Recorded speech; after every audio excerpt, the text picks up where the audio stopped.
Hello everyone.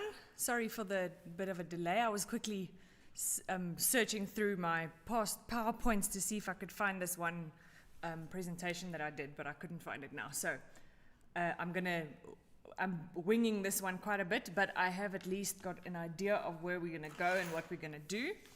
I was thinking before we jump in with the functions, I want to just show you two features that are very commonly asked and something that they don't, that's asked a lot and a lot of people struggle with it. Let me put it that way. Can I just get an indication? Are you here? Are you listening? Can you hear properly? And if there are specific things that you're struggling with, or while I'm explaining, if something's not clear, then please do let me know. I don't think I'm going to use the zoom, the magnify thing today, because in Excel it's quite big enough, and I've set my function or my formula bar to actually be quite a big font size so that you can see clearly when I'm working with the functions. Okay, so the first thing I want to show you, let's actually do, I just quickly thought of something else that I want to do. In this, let's say I want to actually see which different genres there are in this column. All right, so something they can ask from time to time is using a filter. And if you use a filter, then you can see those are the three options. It's dance, pop, and rock. So let's say, for example, dance, pop, and rock were in three cells over here. I can actually change this column to have drop-down lists available using those three items. So that's actually done by a feature they call data validation. So data validation, then I can say what value do I want? I want to allow not any value, but a list. I can either type the list here with commas in between, or I can go select the list if I've typed it out somewhere, and then I can say okay. And then you'll see any cell that I go click has those options available to choose. All right, so what I want to do here is, let's say I'm just making up a question here. I'm going to pop it in the stream so that people who are visually strong, then they actually know what I'm saying. I want to format, let's say the question was something like, format the title of the song. Let's look at the spreadsheet first. What have we got there? We've got a code of some sort, a title, an artist. This looks like music, hey? The year that it was released, what genre it is, the cost of the song, I'm assuming, and an owner of some sort, like a code for an owner. Okay, so now I know roughly what's going on. So what I want to do is I'm first going to show you two features of spreadsheets that I know they ask a lot that we struggle with often. Okay, so I'm formatting the title of the song if the genre is rock. No, let's make it is dance. Okay, a full color of my choice. Right, so I've put it in the chat so that you can see and remember now what I'm doing. Okay, I'm going to make this a bit bigger. You'll see the way I made it big enough that it fits everything is I just double click. If I had a specific size, I could just right click and choose column width.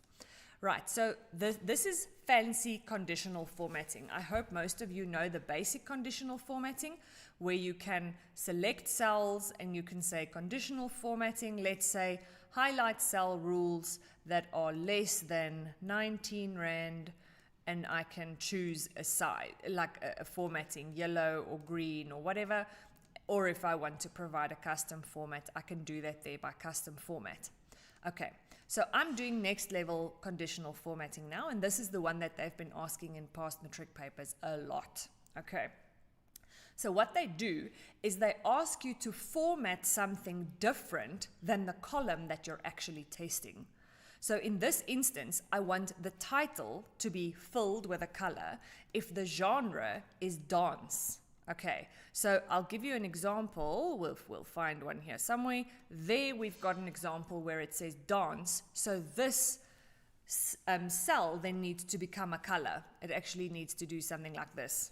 Okay, but it doesn't help at all for me to format it manually because it's not about the output. It's about whether you know how to use conditional formatting. So the way we do it is you select the column that you need to format. That's the one you need to format. The moment you need to taste something different than the thing you're formatting, you know that the conditional format you use is formula. So you'll see none of these over here has an option for formula, okay? The formula option is here by new rule. So I'm going to select new rule, and you'll see formula is the last option over there. I'll use a zoom now just for a bit so that you can see clearly. All right, so it's the last option here in the new formatting rule menu. So I went to conditional formatting. Let's just cancel there. Conditional formatting, all the way to the bottom, new rule, and I chose use a formula to determine which cells to format. Okay, so what I want to do is I want to format the cells in column B if the cells in column E are actually dance. Okay, so I've selected the cells that I want to format. Now I need to put in the taste. So the taste or the comparison, I'm just going to scroll up here. You'll see luckily I can scroll up even while this is still open.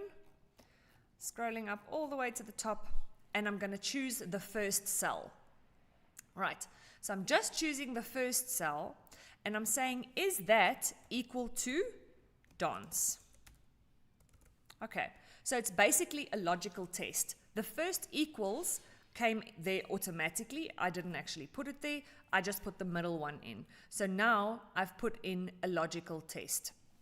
So you'll see what Excel automatically does is it puts the absolute cell referencing on the column and on the row. Now think logically. What I want to do is I want to format, let me go, if E2 is actually dance, but almost needs to be formatted if E3 is dance. Lonely No More needs to be E4, so it has to actually go down by one row each time. So I don't want the absolute cell referencing by the row. I just want it by the column. I can leave it by the column. In this instance, it doesn't matter whether it's there or not. So at the bottom here, this is where I can set my format. Set my format, choose whatever they said. They said I can choose a fill color of my choice. So then I'll choose it here. If they say something like a full effect of 2 colors or something, then we do that here. Then we've got gradients and stuff over there. But I'm just choosing a full color. Let's do like a nice soft purple. No, that's too soft. Dance is funky, so let's do that. All right, and I'm going to say okay. So I'm saying format values where this formula is true. If E2 is equal to dance, I've applied a format, and because the $ is only in front of the E, the row will change for each subsequent row over here. So it will then test the one that's in the same row as this one. Okay, let's say okay, and let's go see if that worked. I'm just going to close this magnifier. Close. Where do I close it? Oh, there it is. Okay, let's go down. Ha! You see? There where it says dance, it actually now automatically formatted those cells with a full color. All right, so that's the first one, basic, but it's like a basic formula for conditional formatting. Let me know if you need another example or if that's okay. I think we've got a lot to go through, so I'm going to overrule you. I'm going to carry on and show you the next thing. The next thing is when they say we actually need to summarize data using a spreadsheet feature. And in this instance, for example, they would say give me the average cost per artist, right? The average cost per artist means I'm going to do an average on this column, but per artist means I want the artists grouped basically. So like this little group needs to have a summary underneath it that says this is the average for the cost. So that is called a subtotal. So I'm going to select all of the data here. Control Shift arrow down is the fast way to select it. And then I'm going to search subtotal. Now, let me do this and just zoom again.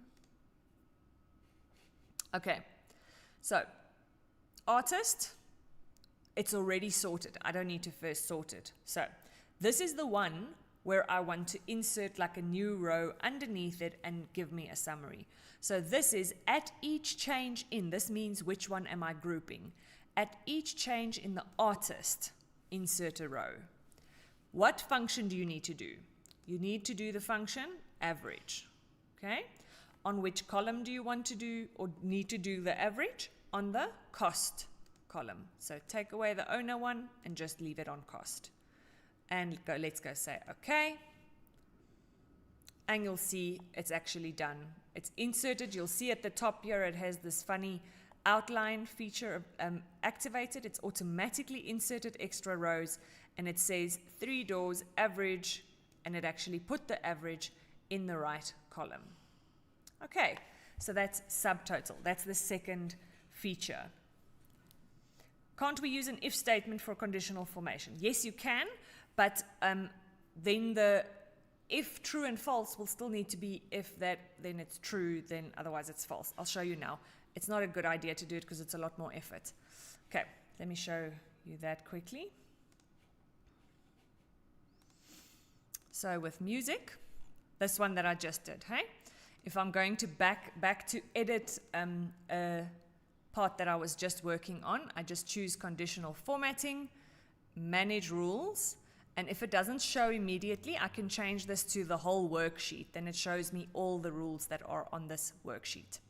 Okay, I know what you mean. Don't worry, Sizwe. Okay, so this formula, format values where this formula is true. So in other words, if I wanted to do an if here, I would have written it if that, then true, otherwise false. So that's unnecessary effort. I can do that, but then it's still doing the test and giving me true or false. And I don't actually need that. I can just do the comparison. The logical test part I can do without the whole if function. Okay, but for example, they have in the past asked and or in the conditional formatting as a function. I'll do and or bit later. Okay, so you can do that, but it's not necessary. You'll see it still works the same. All right, now let's jump in with an overview of functions. I'm going to just go to another spreadsheet I have here. This is club members, so you know the basics, like if you select a lot of cells, you can merge it. By the way, there's a merge and center, and there's a merge across, merge cells. There are other options as well. Okay, and unmerging and things like that. And I can also do alignment, which people often struggle with. So in the building blocks here, if I wanted to align this content vertically, then I would use this button. You'll see it's called middle align. You see? So that's middle align, and then it actually jumps to the middle of the cell vertically. That's vertical alignment. You also get lots of extra options if you click on this little button at the bottom here, and then you can choose, you can even do like justified horizontal text alignment, funny things. They even have a shrink to fit and weird stuff there. Okay, but let's get to the functions. So what I'm going to do is I'm going to start off with functions that pertain to a whole field. All right? So for example, if we look at the data we have here, these are club members of some sort. Let's actually merge it just so that it's easier to see. Music club members, 60s music club members information. These are club members. They have the name, surnames, the year, month and day, I'm assuming, of their dates of birth, telephone number, cell number, email address. All right. So I'm going to first start with functions, just a very quick overview of the easy ones, the basic ones that you should be doing and should know off the top of your head by now because you've been doing them since grade 10. The ones that actually apply to an entire field at a time. So if I wanted to, for example, count how many people are there, then I would use a count A function. So let's go and show you how that works.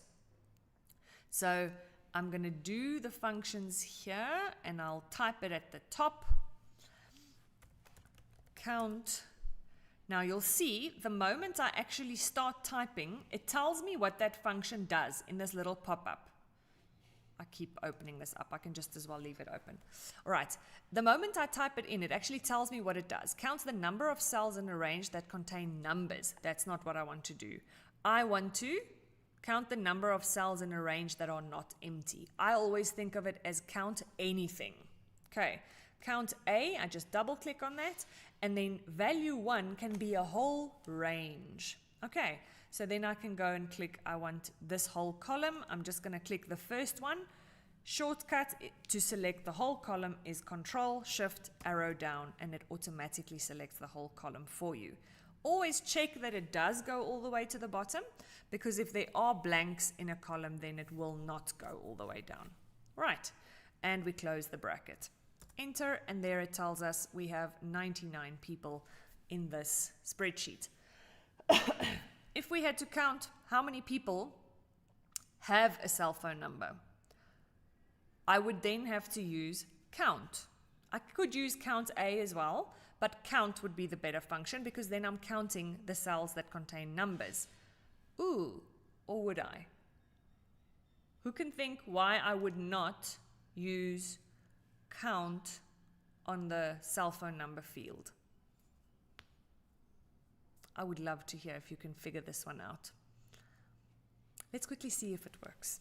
I want to see if it works. And then if it doesn't work and you've figured out why it doesn't work, tell me please. Do you see now, because it's blanks, it actually stops each time there's a blank. So I just keep pressing down, down, down. Ooh, not that far. That's the last one. Yes. And it says 0. Why is it not able to count? I'm going to carry on and see who can get to that answer. I'd love to know who can figure that out. I know the answer, I'll tell you just now. I just want to see if any of you know why that would happen. That'll be a very cool theory question if they would ask something like that. Okay, the other basics are the ones like sum. I don't know what this amount is. Oh, this is probably their date of birth, because it will count the blank spaces. No. Count blank does count blank spaces. So if I do count blank, it counts the number of blank spaces. So if I select this whole column,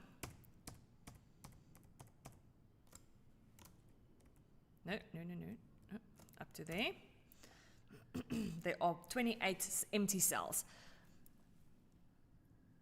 There you go. I think that there's more numbers in the cell. No, because it's not a number. It doesn't. Remember, if we format a cell phone number or an ID number or a postcode as a number, then Excel is not able to display the 0 at the start. So we always format it as short text or as text, okay? So I can even see that it's formatted as text because it is left aligned, yes, left aligned in the cell. If it was right aligned, that's how I know Excel actually picks it up as a number. All right, so because it's actually formatted as text, then it can't be counted. All right, so I'm going to put that one in here and change it to count A, and you'll see it then works. Okay, so you can only use the count function on, on fields that have numbers and formatted as numbers as well. All right. So the other basic ones are, you'll see they actually have some of the basic ones at the top here. sum, average, count, max, min. Okay, so sum, and this is quite important actually, is just for adding a range of numbers together. So let's go back to this one. This is better for sum. So let's say I want to do a sum for the whole cost column. Then I'll do a sum. Equals, let's type it at the top here, sum, and the whole cost column, I choose the first one and I go all the way down. Okay. Why does that show hashtags? Hopefully you know. It's because the content, numerical content, is too large to display. All right? No, guys, don't delete your messages, hey? Especially if you were actually right, Alex. Okay. The column is too narrow for the content to display, the numerical content to display. To make it display, or for it to actually display, I need to double click between the J and the K, resizing the column that it's big enough to show. Yes. Okay, Manasseh, you're right, the cell is too small, but remember, in Excel, it's not possible to resize a single cell. It's only possible to resize a whole column. That's why, especially if you're working with theory, you have to phrase it as the column being resized. Okay, so a sum is when I add a whole bunch of numbers. Okay, if I want to, I'm just going to move this sheet up a bit like that. There you go. If I want to just do like a simple, I want to add 3 of these numbers together, okay? Or I want to do a subtraction. Let's say I want to subtract that one with that one, okay? Then I don't have to first type sum. And if you do, you're going to lose a mark because it shows that you don't know why to use or when you should use sum. The equals is the signal for Excel that you're actually doing a calculation. So I want that one minus that one. Simple. Press enter and it gives me the answer. I don't need to put a sum with that. Okay? I can't use a sum there because then I will not get the mark if I actually did that. All right. So sum, average looks exactly the same. Average. See? And gets the average. Minimum, you see, returns the smallest number in a set of values. Okay. Maximum, right, all of those. Max. Mode returns the most frequent occurring number. So there are 3 versions of mode. You can just use the one with a exclamation mark that says it's old. That's the simple one that we're using for cat. Okay. It's the most frequently occurring number. Median is actually quite a complicated function. Basically what median does, let's see if that worked, is if I have like 5 numbers, 25, 6, 8, 19, and 6. No, I've got a 6 twice, 8. No, 8 again, 7. If I have these numbers, what it does, it actually first sorts it in order, and then it looks at what the middle value is. So in this instance, let's make it 8 and 6.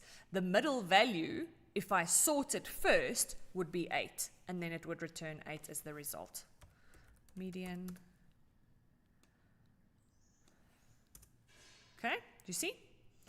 If I do, let's say 12 here, and I do the median until 7, gives me like a whack, completely wrong number because it doesn't actually have a middle point.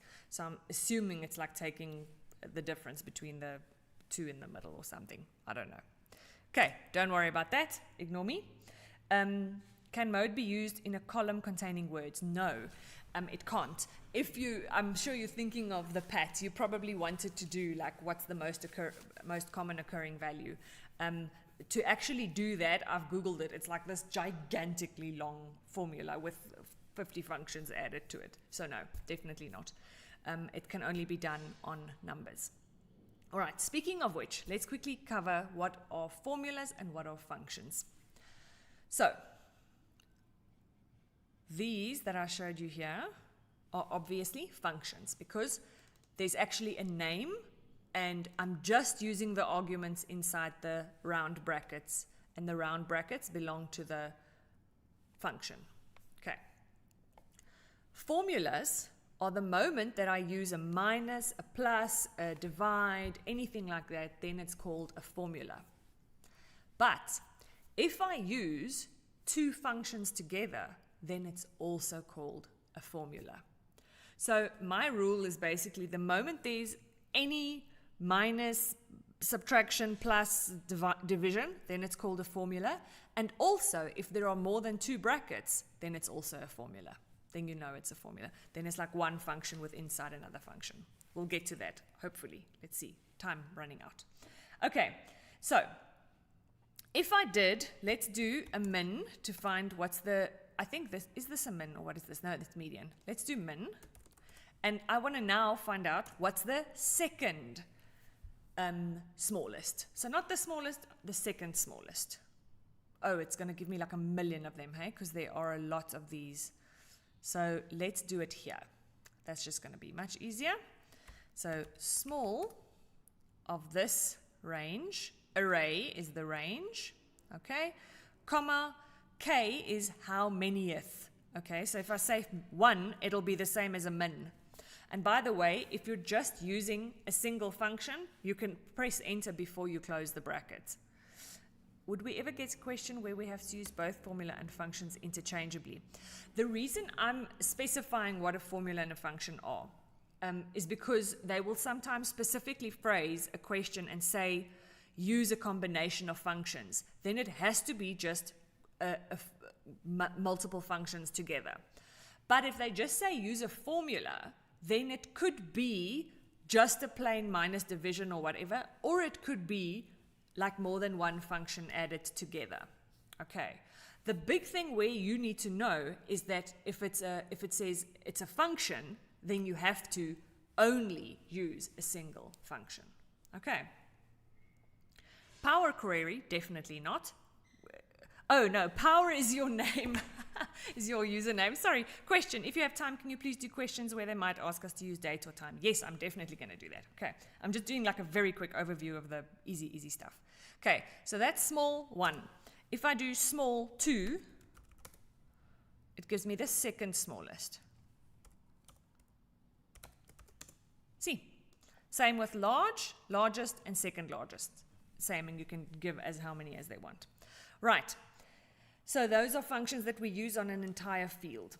We also, like I did a count over here, so we did the count and count A and whatever, but what if we only wanted to count people who were born in the year 1999? For example, we just want to see how many people were born in the year 1999. Then we use a count if. So the moment we want to like add a condition to something that we're using on a whole field, then we're going to use one of the field functions like count, but we'll add an if to it.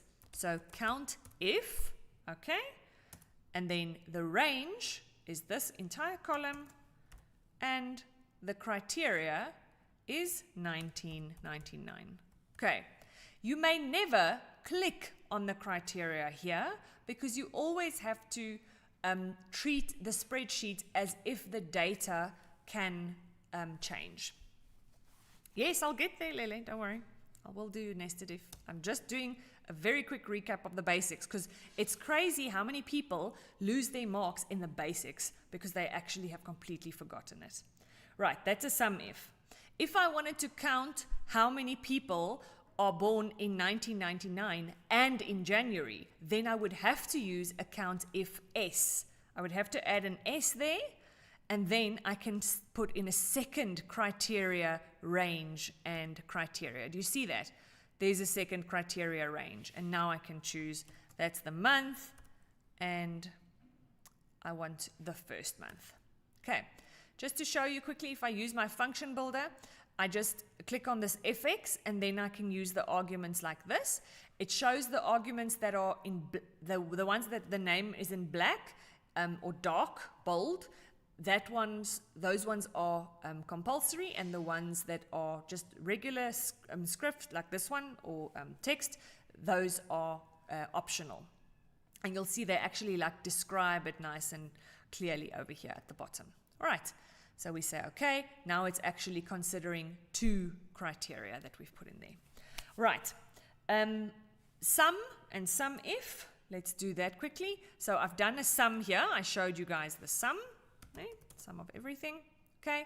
Now, let's say I only want to add the cost of all the CDs or the songs that are the pop genre, okay? So then it would be, I want to do a sum, right? I still want to sum it, but it's based on a specific criteria. So I'm adding an if to the sum. So I press sum if, okay. Now I prefer always opening my function first, like with my bracket, and then if I'm not 100% sure, it's better to go and use my function builder. But please never use the function builder if you haven't put in your first bracket, because otherwise it's going to give you like a choosing option and it just messes everything up completely. So here we've got sum if. Like I told you 2 days ago, sum range I prefer to always do first, because this makes sense. Like which column am I actually adding together? I'm adding this column together. What criteria? The criteria is those that are, I said, pop songs, hey? And you'll see the moment I click away, it puts the double quotation marks in for me. And the range is, where does it find this word pop? Where must it look? So that's where I can actually put in this column. Let's just start at the top. Home, here you go. Okay, enter. And now it's just added the pop songs. See?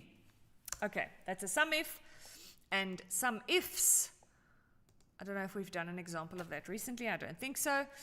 So let's say I just want to find the pop songs that were released after the year 2002. I'm going to put an S in, but now it gets complicated because the sum ifs has a different order. It starts with the sum range. So I'm going to cut this, put it by the sum range, and then it starts, this is my first criteria range, my first criteria. My second criteria range is the year that it was released now, ne? And I said it must be after the year 2002. So after 2002, and you'll see the moment I click away, it actually puts in double quotation marks for me with a greater than 2002.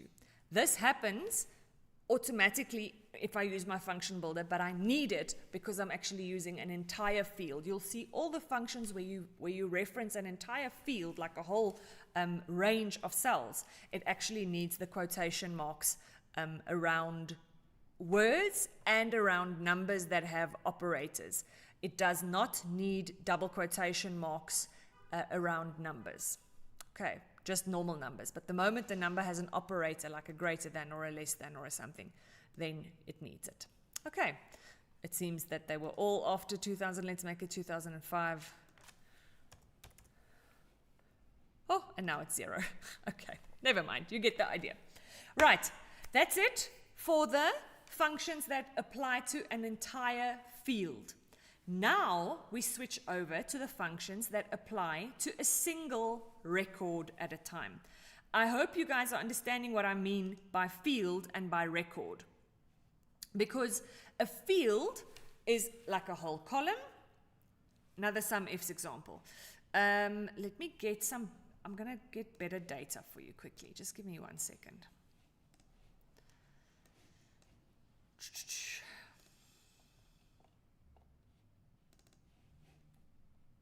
Okay. No, this isn't very nice. Let's use this one. They did lots of music stuff here. But all right, it's the same kind of thing. The bit rate for music is like the quality of music, like the quality of the audio file. Okay? So let's say we want to add the price together of all the songs that have a bit rate above 250 and were released after the year 2005. So then I'm going to do it like this, and I'll say some ifs, and I'll use my function arguments, and I start with a sum range. Okay. I'm assuming you guys prefer the magnifier still, hey? Sum range, tell me if you don't, is the price column, selecting the whole column. Criteria range is now the first column where I need to like basically do almost like a count if, but I'm not counting, I'm saying which ones should be summed. The ones who have a tempo, and the tempo must be above, or let's say of 250 and above. So then it's greater than and equal 250. Okay? And the criteria range 2 was released after the year 2005. Okay, let's just go there and down. Okay, after the year 2005. Okay, so quick troubleshooting thing. If your sum if or sum ifs or count ifs don't work, please note that the criteria range and the sum range all need to refer to exactly the same records. The one can't end at row 70 and the other one continues to row 81 or 71 or something. Okay, they have to be the same size. And then I say okay, and there it says, okay, that's the total price. Right. Okay, let's continue with the functions that apply to a single record or are just single functions. So single functions are things like, let's just do something here. Rand gives us a random number between 0 and 1, gives us a decimal number. Rand between gives us a random number, a random integer number between the numbers that we specify. So if I say 1 and 5, it could actually be 1 or 5 included. Okay, so if I pull this down, you'll see we're going to have a 1. There you go. See, I have a 1. So it includes those two numbers that I actually gave you now. All right, that's rand between. Power is one that's not used very often that we forget about. And that is if you want to, I don't know what the English word is, torimach. I don't know. Oh, there, it actually told us. Returns the result of a number raised to a power. That's how you say it. Okay, so if I say this, oh, come on. This cell raised to the power of 2, then it'll actually work that out for me. Okay, those are the easy small ones. Now we're getting to the more difficult ones. The first one we'll do is an if. Okay, basic if. Let's do a simple one and then we'll move on to a nested if. Okay, let me just give me a second to just look at the data and make a decision of what I'm going to give you an example on. Because I know these files actually had a lot of those kind of questions in them originally. Okay. So, let's just say something simple like if the year is after the year 2000, then it should say modern. Okay. Or let's say after the year 2010, from the year 2010. Okay, let's reword it. If a song was released from the year 2010 onwards, then it's classified as modern. So let's do a classification of the songs. All right. So now, I don't know if there are any with a higher number. Okay, let's say after the year 2000, because apparently there's lots of the old ones as well. So after the year 2000, we'll just call it modern songs. Right. From the year 2000. So, an if works like this. If checks whether a condition is met, so we're basically like making a comparison or doing a test of a sort, and then it gives us an answer true or an answer false. So, if I start with my logical test, a logical test has to have 3 parts. It's basically, is x greater than y, or is x equal to y, or is x greater than and equal to y, or not equal to. By the way, that's a good thing to know. If you want to say not, you put a greater than and a less than next to each other. Okay. To make a diamond, then it means not. Okay, because we cannot afford diamonds. There we go. Now we can all remember it. So, logical test has to have 3 parts. One thing that I'm comparing with another thing. One value that I'm comparing with another value. One value, not a whole field. That's why I actually split the work so that I'm now just talking about the functions that work on a single record at a time. So, now I said, if the year, so if D2 is after or from the year 2000, it's called modern music. So, greater than or equal to 2000, then, so the comma then moves it on to the next argument. The next argument says value if true and value if false. Did you see that those 2 are optional arguments? So if I actually stop my function there, does it not allow me? Oh, okay, never mind, I have to continue. Right, value if true, modern, in double quotation marks because it's a word. Otherwise, value if false, it needs to be blank. Now, pay attention, if I want to leave it blank, it's double quotation marks against one another, no space in between. Press enter, and then it says modern or not modern. Let's see if we can find some that are not modern. There you go. Do you see? So the year will now show you whether it's modern or not modern based on that. So that's a single if. Right. Let's just do some easier. No? Yeah. Okay. Let's say we want to test 2 stuff. I'm going to do this. Let's delete that. Okay. Now I just want to show you, if I, just like with the conditional formatting, if I just say that greater than and equal to 2000, if I just do that, today's my last live stream, hey? Sorry, but I have 3 others from this past week. They will penalize you if you use a space, yes. Because you can actually, if you use a count blank, then it doesn't count the one with a space as a blank cell. Right, so I can say, is this cell greater than or equal to 2000? I don't even need an if, okay, it just says true. If I want to do 2 tests, I can use the function AND. Okay, so now it says logical 1 and logical 2. So, the second logical test I will make is this one equal to rock. When I refer to words, I have to put it in double quotation marks. Press enter. Now you'll see it says true. Okay. Now if I put this or copy this down, oh, by the way, did you see that quick trick to copy down? If I have content in this column and I want to copy this column down, I can just double click this green block at the bottom with my black plus. Okay. Sorry, man, that it's your first time. You can, I don't have a next time, but you can go and look at the past 3 days classes, okay?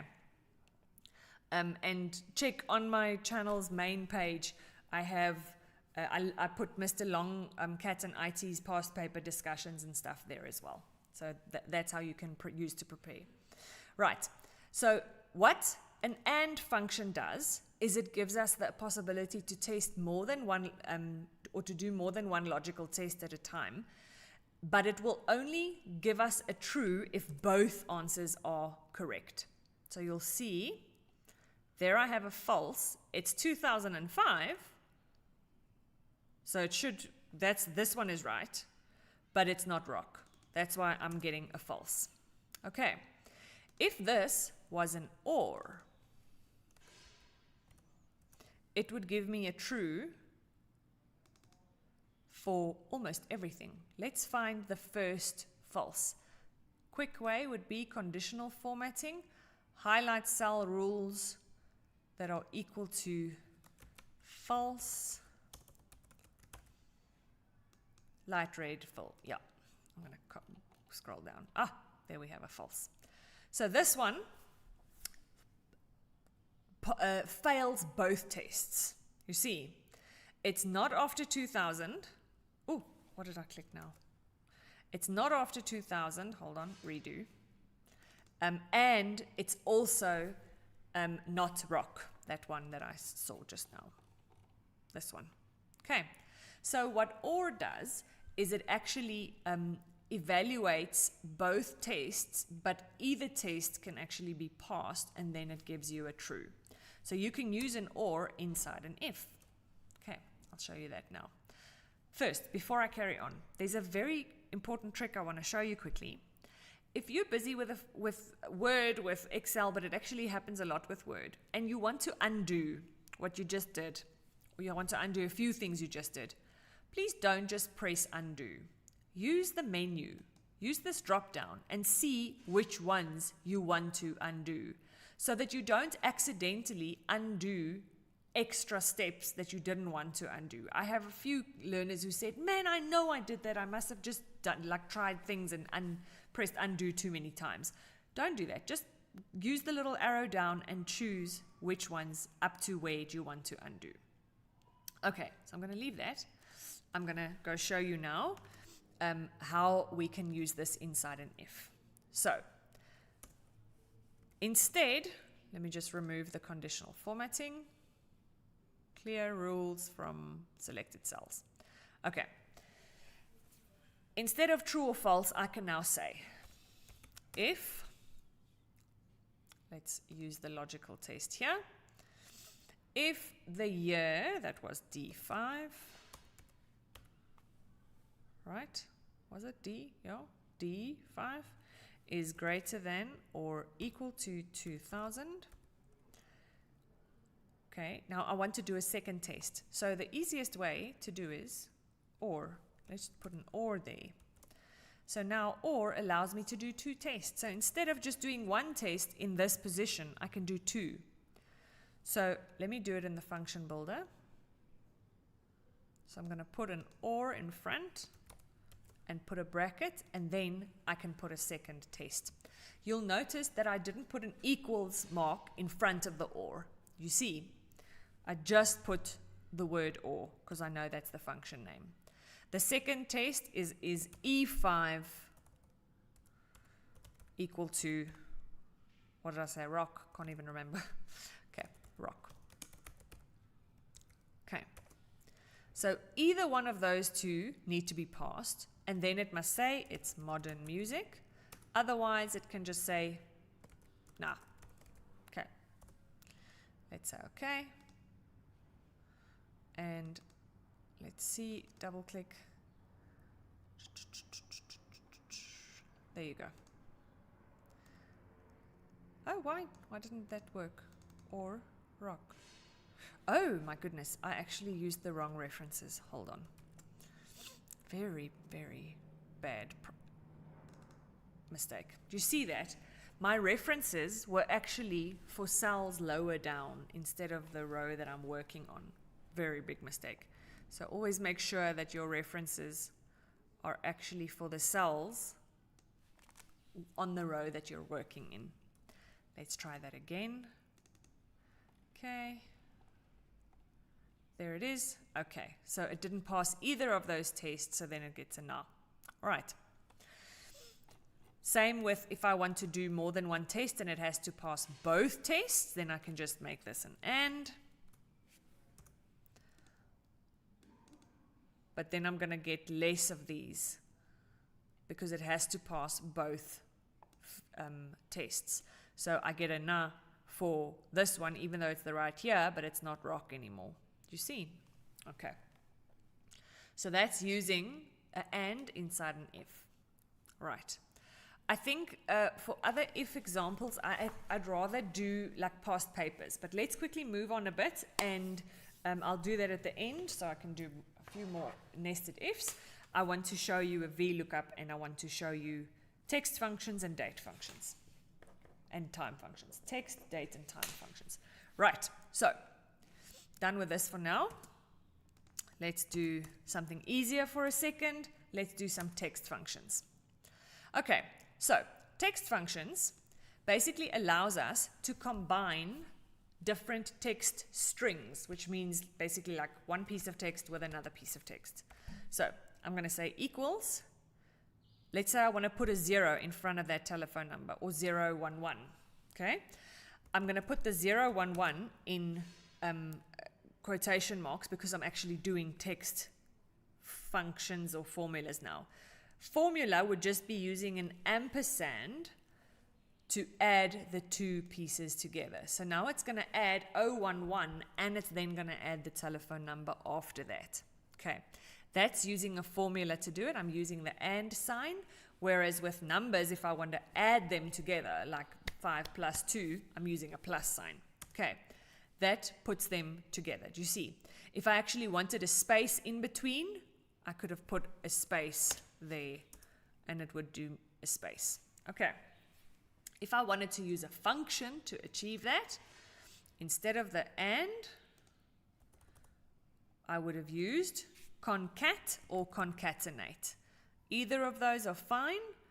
Concat is just shorter to remember if you have the more modern versions of Excel, but you should have 2016 or later.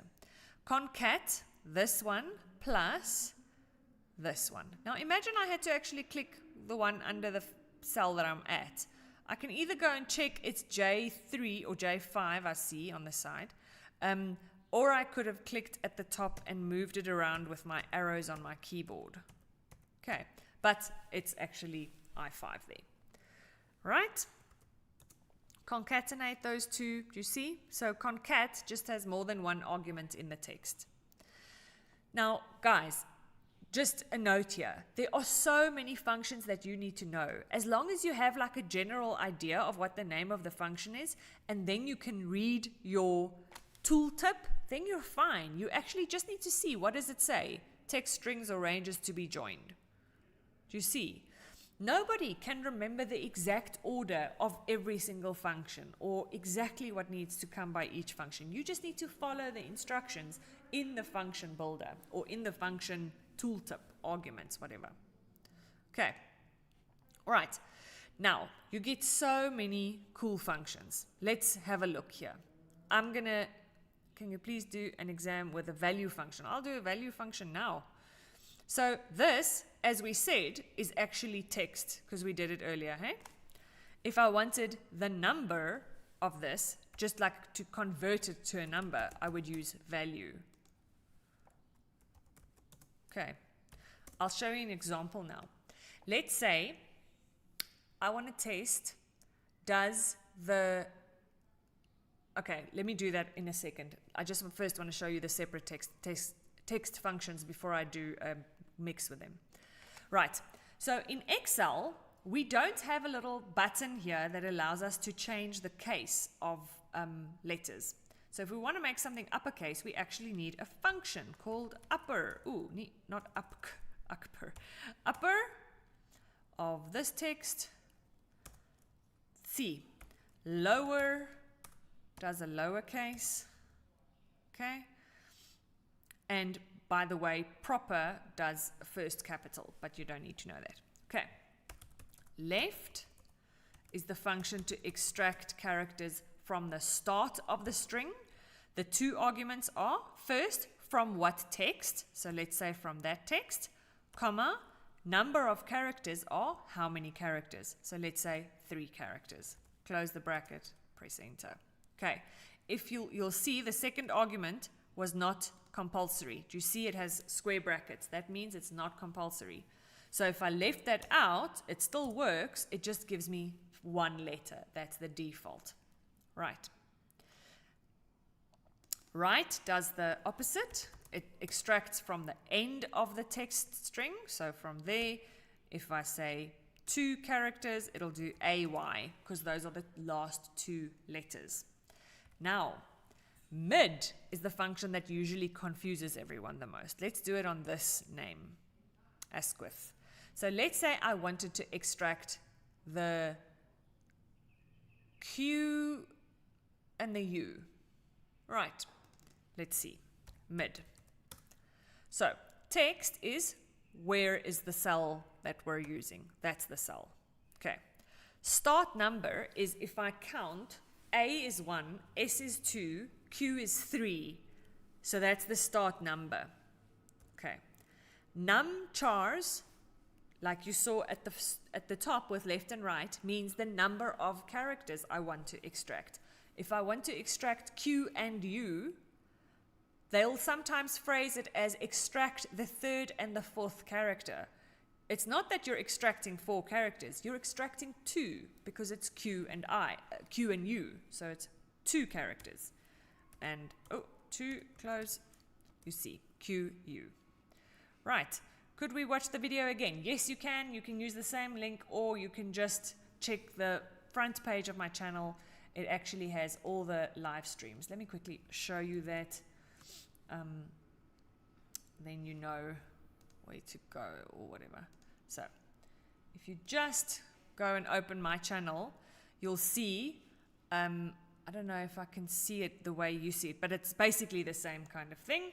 It'll look roughly the same. On the home page, I've got a matric paper preparation playlist here with all the past papers of matric papers, basically like in the order of importance, I would say, of like which ones you need to watch first. Then here are my past live streams. Okay, I've done 5 so far. This is my 6th one.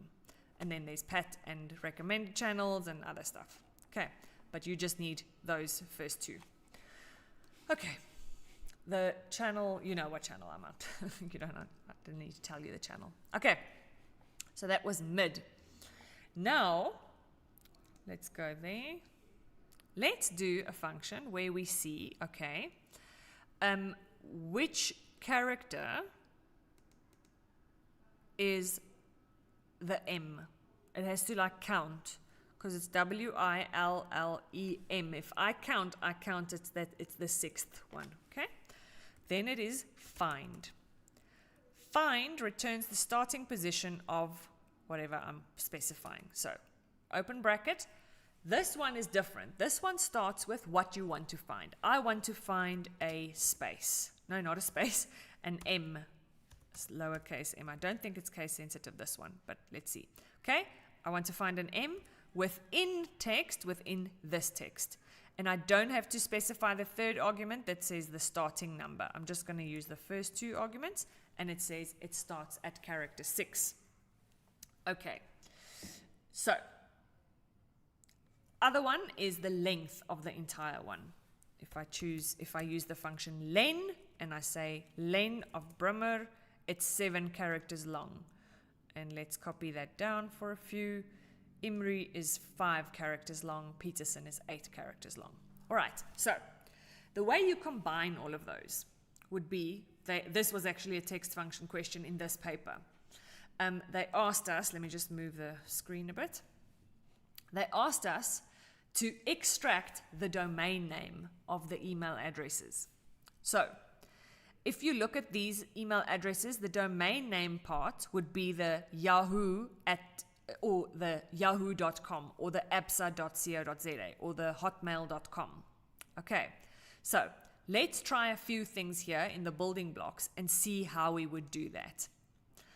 So the first thing I want to do, like how do I know which part or where, let me ask you this way. How do I know where the domain starts? It's the @ right? Okay. So the first thing I'm going to do is I'm going to find the @ inside this text. All right? It's position 8, and it actually automatically then counts the different ones. Position 5 for this one. Yeah, that's right, hey? If I count it. Now, if I want to actually extract from the end, right? So that means I'm going to have to use a right? So let's try that. Right of this text and the number of characters. Let's try 8 and see. No, doesn't work. No, it definitely doesn't work. Okay, so this is the problem at the moment. I need to figure out how many characters to extract. So I'm definitely going to use this at position, but I'm not there yet. So let's take that away. I've got the at position, but now I need to figure out how many characters to extract. So I don't have the time to actually guide you through the whole process that you think the whole thing through slowly. But the basic thing is you're always going to find the position of the delimiter, which in this case is an at. It could be a comma, it could be a degree symbol, it could be a million different things depending on the paper. You find the position of the delimiter, and then you determine the length of the entire text string. And let me show you. So I'm going to say, what's the length, len, of this entire text string? And I copy it down. Okay. Now, if I subtract these two, then I get the number of characters after the at. Let me show you. If I say this one minus this one is 9, 7, 12. Let's test it. 9. 1, 2, 3, 4, 5, 6, 7, 8, 9. Do you see? This one, 7 they said, hey?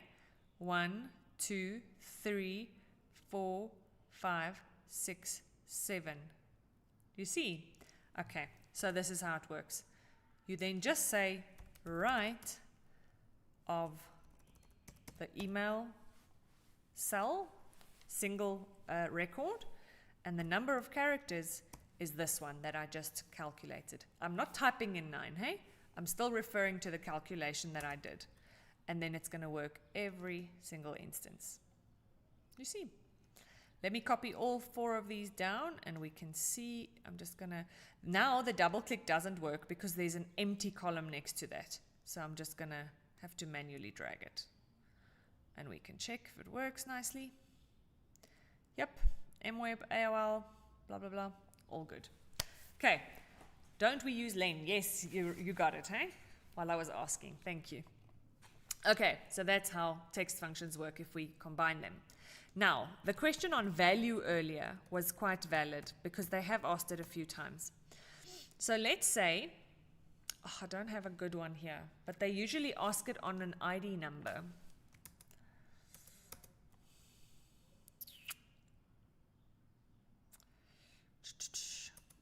Okay, let's do like a funny example. Let's say the owner, the first character, the 9.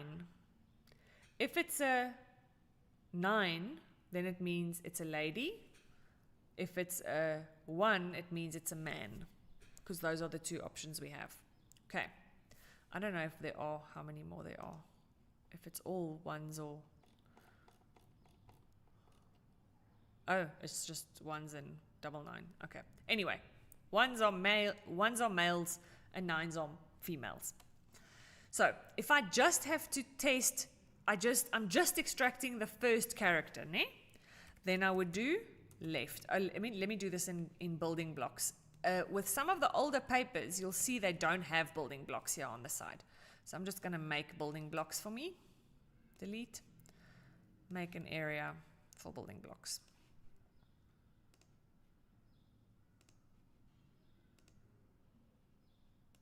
Okay.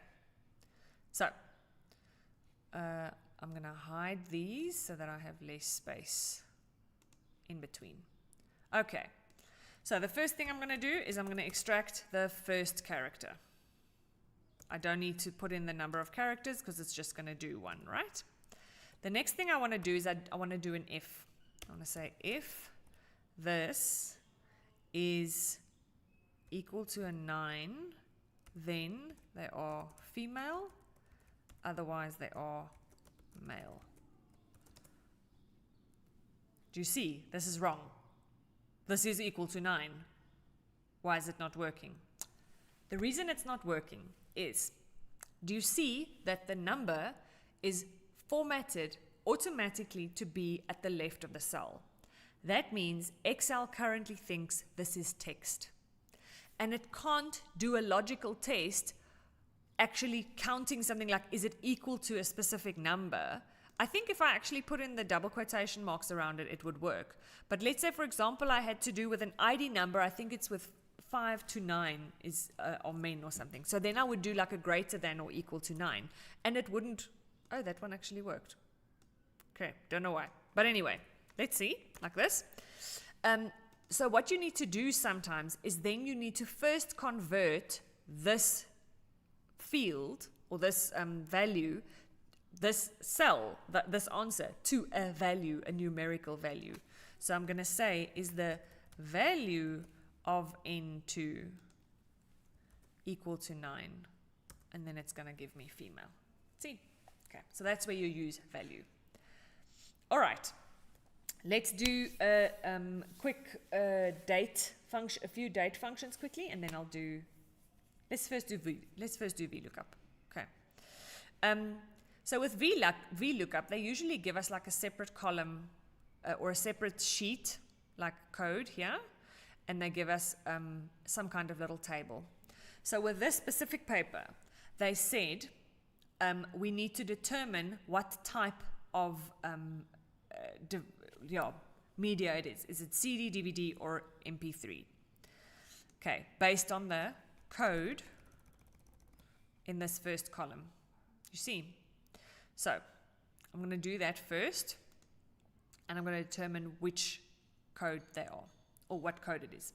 So with a VLOOKUP, what I like to do is I like to first look up the answer manually with my own two eyes, just so that I can figure out which columns I'm using. So if I want to see which one, what is this record? It's 3, let me go, 3 doors down, blah, blah, blah. What type of thing is this? It's an MP3, right? Because it is 3 MP3. Okay. So now we go VLOOKUP.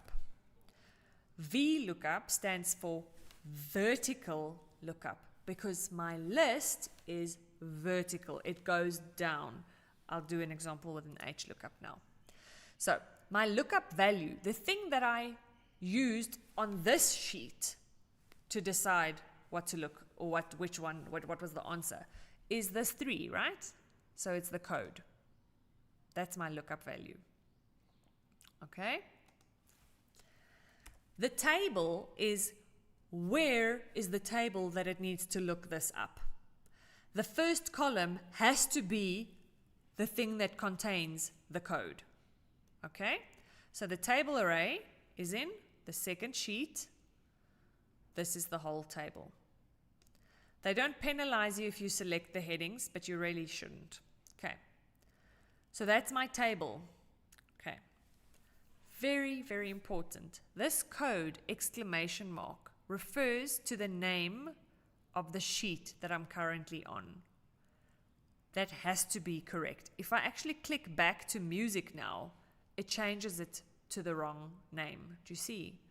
So very careful, you can't be clicking around when you're doing a VLOOKUP. It has to stay the right name. Okay, I'm going to put my comma in. Now it's safe to click around again if I need to. Col index number is which or how manyth column, if that's even a word, does it need to use inside the table. So in this one, it's the fourth column of the sheet, but it's the second column of this table, because this table only has 2 columns. The second column contains the answer that I want back, right? The answer that I want is in the second column of this table. All right. And then I can close my bracket, press enter, and it gives me the answer. MP3. Ooh, why does this happen? Do you see the table array? C5 to D7. If I go there, ooh, it's not in C5, it's in C2 to C3, 4, right? So I was supposed to actually make the table array cell references. Let's do this here. These ones I was supposed to put absolute cell referencing on. Now what absolute cell referencing does is it actually fixes those cells that they aren't allowed to move. So currently the state they are in is they are relative cell references. So relative to the position of where I'm at, those are the references. And the moment I change the position, it changes with. So it changes relative to my position, the position of the function. Lele, I've already done conditional formatting right at the start of the video. You can just watch that again, okay? So I'm going to apply absolute cell referencing to this. To apply it, I press the F4 button on my keyboard. If I'm using a laptop, you'll probably need to use the FN button together with the F4 button, or alternatively, you can just put in the dollar signs yourself. The dollar signs are in front of the thing that it's trying to fix. So technically, I don't even need the dollar signs in front of the columns at the moment because the columns weren't changing. It was the cell numbers, the row numbers that were changing, correct? Do you see here? The row numbers are the one that's changing, not the columns. So I just need the dollars in front of the row numbers, and then it won't change anymore. Now I can go select it, double click, and it actually works. And it picks up, those are MP3, DVD, CD. There you go. Okay. So,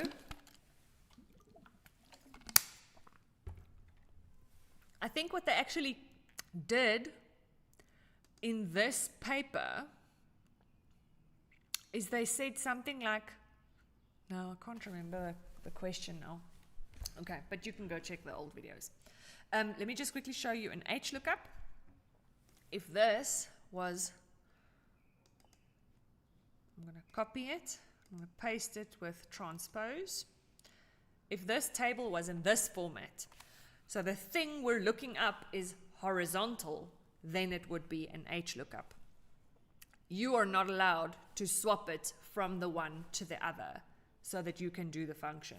You have to figure out which one you need to use. They'll often say use an appropriate function. Then you need to figure out, is it a VLOOKUP or is it an HLOOKUP? Okay, so with this one, it always gives this stupid error. Man, I hate it. Okay, so let's see if we had to do this differently. Then it would look like this. I would do an HLOOKUP, horizontal lookup. Okay. HLOOKUP. Doesn't matter. The capital doesn't matter. I'm just being a perfectionist. All right. Lookup value is that. This is not my table array anymore. Right. So let me go change it to the right table array. It's in the code sheet. This is now the table I'm using. Excluding the headings. All right. And I'm clever. I'm just going to make absolute cell referencing now already. And if I press F4 again, it actually rotates between, do I just want it on the rows, do I just want it on the columns, do I don't want it, or I want it on both. Doesn't matter. I'm going to leave it on both. I only need it for the rows. Okay. You'll see the third argument now says row index number, because which row contains the answer that we want back? I want the second row. Okay. Now you'll see there's a third argument called range lookup. I'm going to leave it for the moment, but I want to show you what happens because of that argument. So function still returns the correct answer because it's the same data. But let's say I'm putting a code in now that doesn't exist. I'm putting a code 5. It's still giving me an answer. Okay, that's because of that last argument. The last argument, range lookup, the optional one. If you don't put anything in, the default is true, which means an approximate match. So 3 is the closest to 5, and that's why it's giving us the answer for 3. If I had used false as the last argument, then it would give me an error. Do you see? Because there isn't a 5 in that table. Okay. Let's do a quick thing on dates. I'm just going to open a spreadsheet that I always use for that. Just give me a second. Is everyone still there? The stuff I'm explaining, are you actually understanding any of it? I know I haven't prepared as well as I should, so I don't know how much sense I'm making. I hope I'm making some sense. Okay. All right, I'm not gonna bother too much with this. I just want to show you one or two things.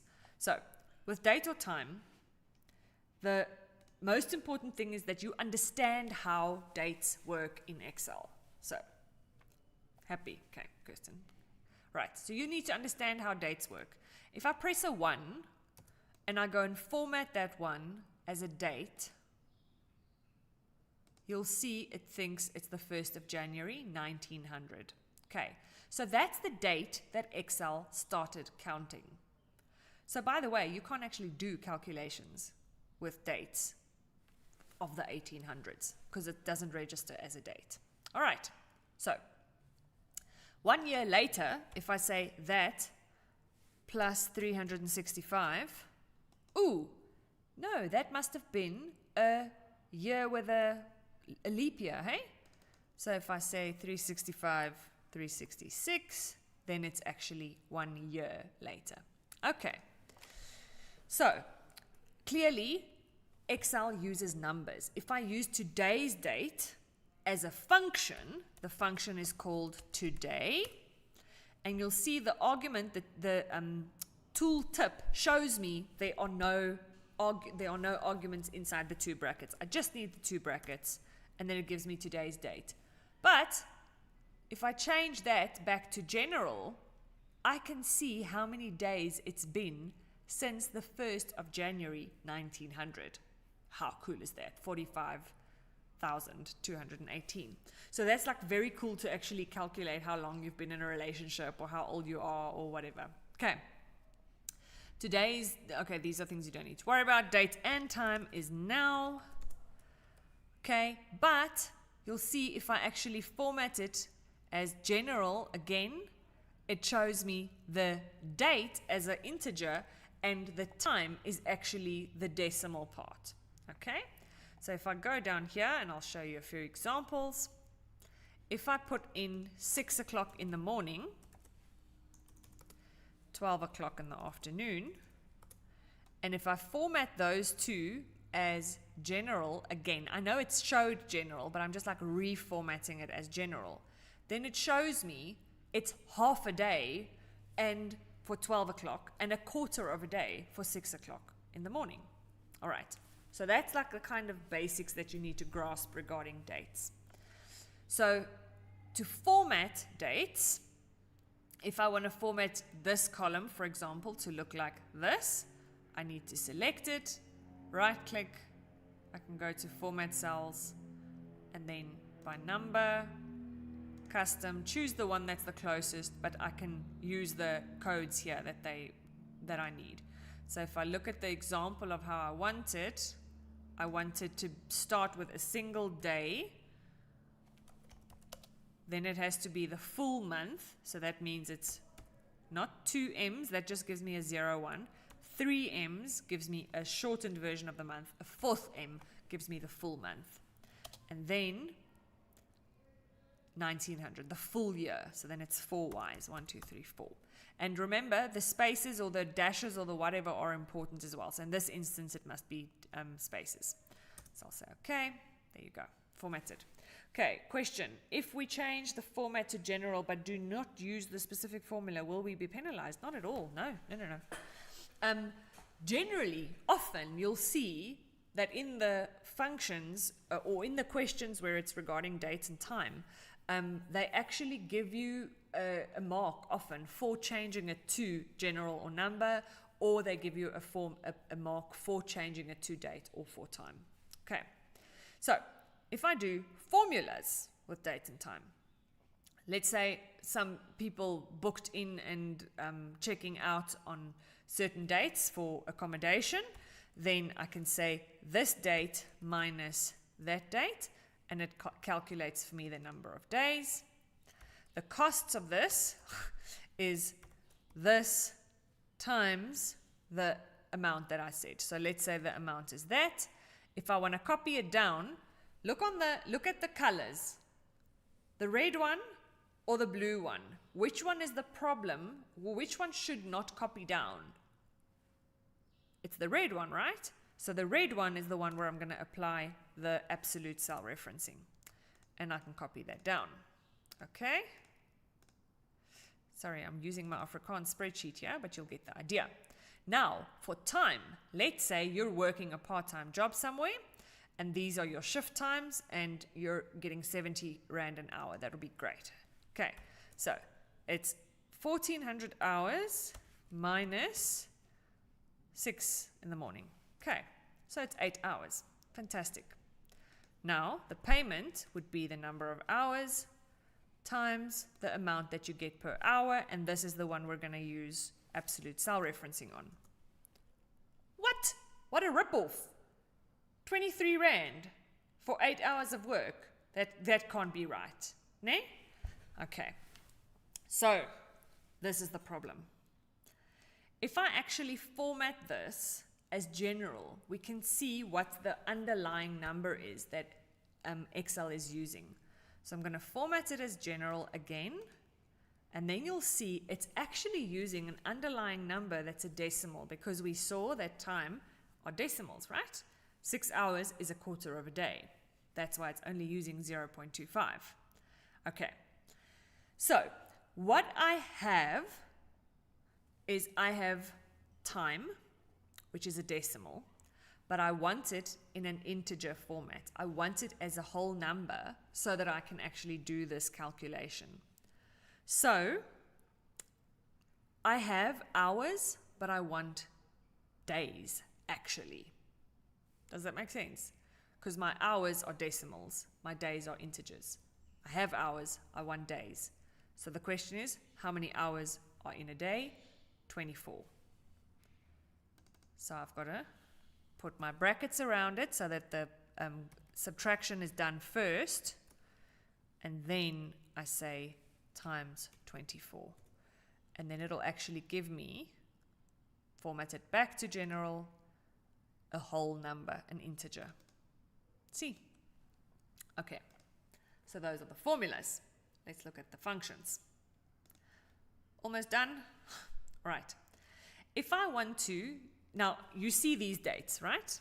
Okay, I'm just going to change this at the top to English. Day, month, year. Right. Plus 2 months, minus 3 years. Okay. So, can't we also use the hour function? Yes, but I'm not at the functions yet. So give me a second, okay? I'll show you now. So, I just showed formulas for the moment. So, this full date over here, if I actually just convert that back to a number, if I just change it back to general, you'll see it's this serial number, basically. The serial number, because it started counting at the 1st of January 1900, hey? So let me just format that, fix that again. I'm going to use my format painter and just plop it over that. Okay, I just wanted to show you what the underlying number is. If I just want to extract the day, some people think you can use write. 2 characters. Huh? Check. It's extracting the right 2 characters of the underlying serial number. It doesn't extract the 2 characters at the end of the date that we see here. Okay, so this is the problem. So, if we just want the day, we actually use the function called day. Right? And then it extracts the number. The day. Okay? Same with month. It extracts the month out of that. The answer is 8, you see? Oh, these comments. It's actually like a spreadsheet that the learners use themselves in my class. Right, so there are the months, as you see, and the same for the year. Okay, so you get the idea. So now I have like, if I actually wanted to subtract these 2 years, I could say this year minus this year, and it gives me 4. Okay, by the way, a question they've asked a few times is like, how many, I can't remember how they phrase it, but basically what you need to do is you need to get the year of today and subtract another year in another column. Then you just do year of What serial number? The serial number of today minus that. And then I can see how many years have passed. Okay, right. Now, sometimes I get dates that are split and I need to be Humpty Dumpty and I put them back together. Let's do that with this one because I actually have dates like that. You see, they show month, day, year separately. If I want to add them together, and I'm sure that's actually what this is, you see. So if I want to add them together, say I didn't have this, and I want to add it together as a date, then I need to say date of that one is the year, and it has to be a whole number, hey? That's the month, and that's the day. Right. So that's how you add them together. Now, the challenge comes in if I want to add 2 months. So I can't say this plus 60 because it won't be exactly the 12th of April. I need it to be the 12th of April. Just delete this comment. It's annoying me. Delete comment and delete comment. All right. So this is how it works. No, that's not what I want. I want to first put in the function. I want to use a date function. I have to use a date function. The moment I'm using dates and integers, like trying to use them interchangeably, then I use the date function. So let's see. What I want to do is I want to use the date from here. Okay? The year has to be this year. Okay, but if I just put F2, you'll see it's not able to extract the year. It gives me like the whole serial number of the whole date again. So to extract only 2017, I need to use the function year in the year argument. Okay? The month function in the month argument. And the day function in the day argument. Now you'll see it gives me the 2017, the second month, 12th day. Okay, but I want to add 2 months. So that's here where I can then say plus 2 on plus 2 months. You see, then it gives me month 4, but it stays day 12. And say okay, and then I can copy it down. And it does that perfectly. Same for subtracting years. You can see the same thing. Okay. For time, it works exactly the same. I've got seconds. Let me just type it here. Seconds, or second, minute, and hour. Okay.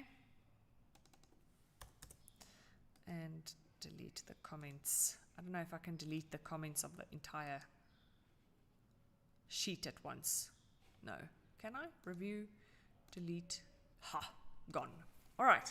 So, the underlying value of these cells are actually, just changing back to general, decimal values. Everyone sees that. Okay, so if I just extract the second, it's second, and it gives me the first, second, whatever, second, see, and minute and hour.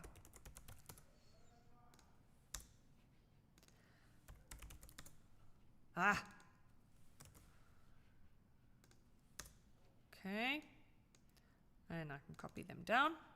See, 22 hour, 43 minutes, 49 seconds. It actually works correctly. If I add them back together, if they are actually already integers, then it's simple.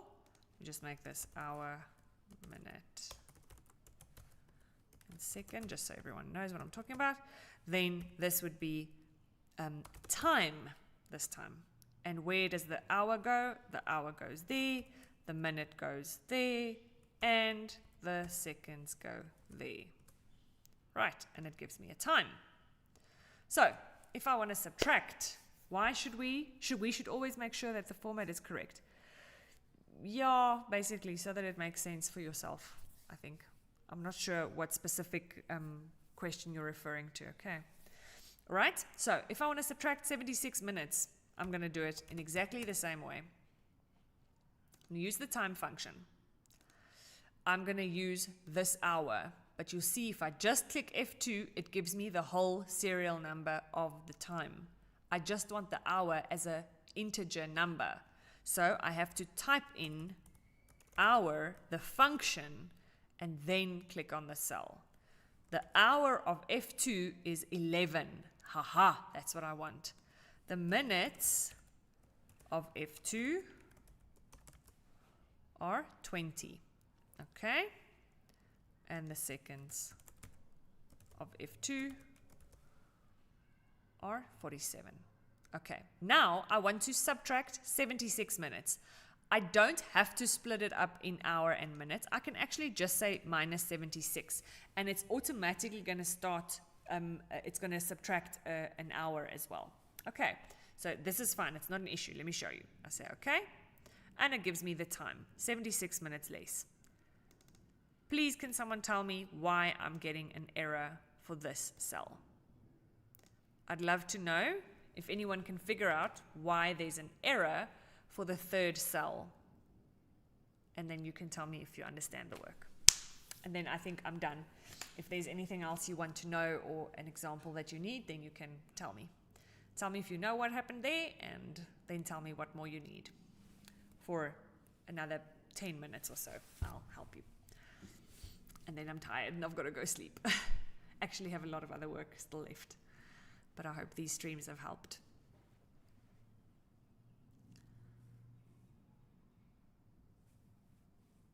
Nobody. Or, no, I don't know. Ah, there you go. The hour is 0 and you're subtracting 76 minutes. Yes. Well done. Okay, so hashtag num is an error that you get for an impossible number. And negative time is an impossible number. And as you can see, there aren't enough hours to subtract 76 minutes. Well done. Right. Any other questions? Or is everyone happy?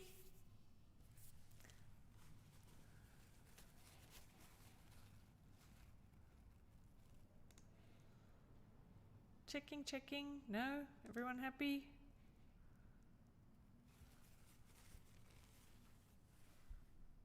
Okay. If I don't get any questions, then I think that's going to be it for our stream. Then I'm glad everyone joined me, and I hope you have a lovely evening. Okay, I'll stay on for another minute or two and check if there are any questions. If there's anything else you want me to clarify, that was like as fast as possible cover. I don't know if anyone, you might need like a recap on freeze panes. Freeze panes, it actually shows you, you've got to stand underneath the part that you want to freeze. So if you stand at B2, it's going to freeze the whole row 1 and column A, things like that. Please have a look again on the page layout tab and your print settings and those kind of things. They do tend to ask that sometimes, but those are the kind of things that you can figure out quite easily. Okay, everyone happy? All right. Have a lovely evening, everyone, and yeah, all the best with your paper next week. Please go and use the resources that I've shown you. That's on my channel, and Mr. Long's video is fantastic. And like I showed you last week, that Mr. Long's guide, or yesterday, hey? I showed you that yesterday. I'll just pop that link in the one more conditional formatting question. Okay, I'll do one for you. Just want to show you here quickly. 12 cat. Okay, there's a cool link. If you follow that link, it's got nice resources for you where you can find help with theory and with practical. And under practical, you'll see there's a exam guide by Mr. Long. That's fantastic here at the top. If you download that onto your phone, then it's easy to like find the exact videos that you need for anything. Okay. One more conditional formatting question example. Let me do an example of a paper that I helped some matches this, then that row, column B and column G must be formatted. Hectic. Right, so we select the cells that we want to format. That's always the ones. We select the cells where we want the formatting to be applied, and if we're selecting two non-adjacent ranges, then we need to hold control in, hey? All right. Then we say conditional formatting, new rule, and it's a formula. Okay, I'll use my magnifier again. Okay, the formula is, let me just put a format in. I'm going to make it green. Okay. You can get 2 marks for that already, hey? Just the green, the right range, and the fact that you know it's a formula. It's already what you need. Okay, so the rule is if this, and we don't have to put an if, I'm just putting a logical test, is equal to that. All right. Now this one needs to stay constant for all the tests, hey? So let's just say we're going to remove the absolute cell referencing here. And we say, okay. Ooh, it worked on this column, but it didn't work on this column. All right. So I think because this was the first column that I selected, was it? No, it was the second column. Either way, at this column, it's looking at the continental region. But for this column, it's trying to look for another column in another part of the sheet because we didn't fix the testing column. Oh my goodness, this didn't work. No, I don't know what happened there. C3. Okay. Basically, the 3 is the one that needs to be able to change, but the column needs to stay constant. The column that's being tested, the region, whether it's in America or Asia or whatever, needs to stay constant. So that one, I'm going to put my absolute cell referencing just on the column and not on the row. See, and it actually formats the right ones. Okay, another example, this one, it says apply conditional formatting. Let me just first open the sheet. It's this one. Question 3. Okay. There you go. Right. Apply conditional formatting. See the question again. There you go. Apply conditional formatting to area, square kilometers, column D, using the 3 flags icon set as follows. Green, orange, and red. And then it has like a specific value. Okay, so let's go and do that. Column D. So I'm going to select the whole column and I'm going to choose 3 icon flag set. I don't know if these are, no, those are traffic lights, flags. Okay. So this automatically chooses what values they want to use, but they've now given me which values to use. So I'm going to go to manage rules and then I'm going to go choose. Okay. So it's the right flag set, but now I need to change the values. They said, not that one, that one. They said green must be greater than and equal to 280. So greater than and equal to, not percent, number. 280, did they say 1,000, hey? Trying to think now. Yeah, okay.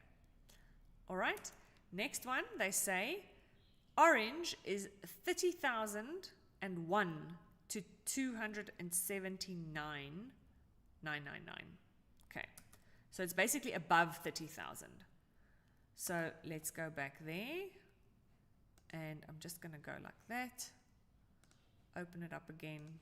See, if you have your paper in front of you, it's much easier. Sorry.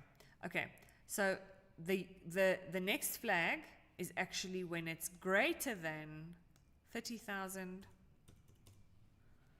number, no, put that back, or you can make it 30,001 and just leave it on greater than or equal to, and then the last one is automatic. You say okay, and you say okay.